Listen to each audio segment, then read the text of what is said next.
বিসমিল্লাহির রহমানির রহিম। সুপ্রিয় দর্শক, আসসালামু আলাইকুম। দর্শক, আপনাদের পাঠানো প্রশ্ন নিয়েই তৈরি হয় আমাদের এই ভিডিও। তো সুতরাং আপনাদেরকে অনুরোধ, আপনারা অবশ্যই আপনাদের কমেন্ট লিখে আমাদের কমেন্ট বক্সে পাঠাবেন। আজকে কথা বলবো পিএলআইডি।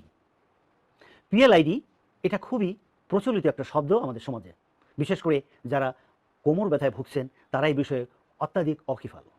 দর্শক, আমি মনে করি পিএলআইডি এটা এমআরআইয়ের একটি পরিভাষা। তবু আপনাদের জন্য বলছি, যারা বোঝায় তারা, প্রোলাপস ইন্টারভার্টিব্রাল ডিস্ক। অর্থাৎ এই যে আপনি দেখতে পাচ্ছেন এখানে একটা স্পাইন, এই স্পাইনের মাঝে দেখেন এখানে একটা এই বোন ছাড়া অন্যরকম জিনিস দেখা যায়, এইটাই হলো ডিস্ক। আর এখানেই এই এখানেই অসুস্থতা হয়। আমরা যদি ডিস্কের কথা ভাবি তাহলে আমরা বলবো, দর্শক, আমরা যদি ডিস্কের কথা ভাবি তাহলে আমরা বলবো যে ডিস্ক কি? ডিস্ক একটি ম্যাটেরিয়াল। দর্শক, ডিস্ক একটা ম্যাটেরিয়াল যেটা এরকম দুটো ভার্টিব্রার মাঝখানে বসানো থাকে।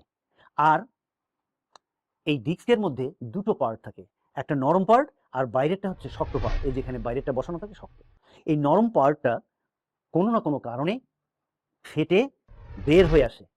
কোনটা ফেটে যায়? এই যে বাইরের যে শক্ত অংশটা ফেটে যায় আর ওই নরম পার্টটা বের হয়ে আসে।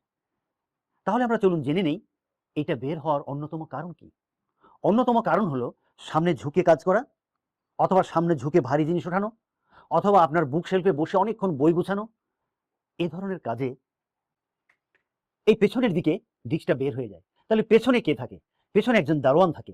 বের হয়ে যাওয়ার সাথে সাথে দারোয়ান ওকে বাধা দেয়। বাধা দিলে তখন ডিস্ক হয় ডান দিকে না হয় বাম দিকে চলে যায়।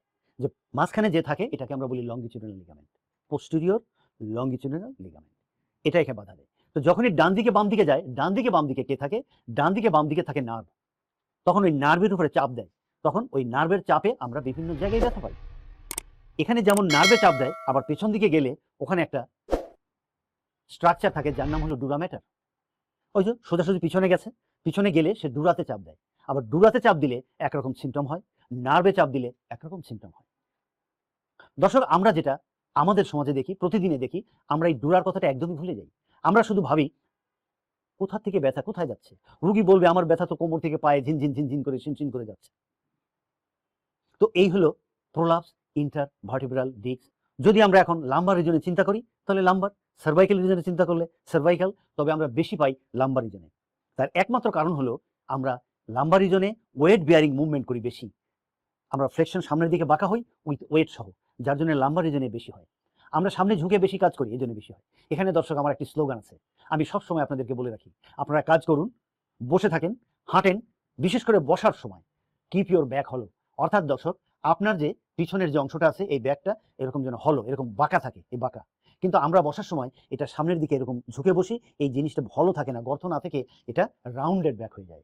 তো রাউন্ডেড ব্যাক পরিহার করুন, হলো ব্যাক রাখুন, ব্যথামুক্ত জীবনযাপন করুন, প্রোল্যাপস ইন্টারভার্টিব্রা থেকে মুক্ত থাকুন, অর্থাৎ ডিস্ক প্রবলেম থেকে মুক্ত থাকুন।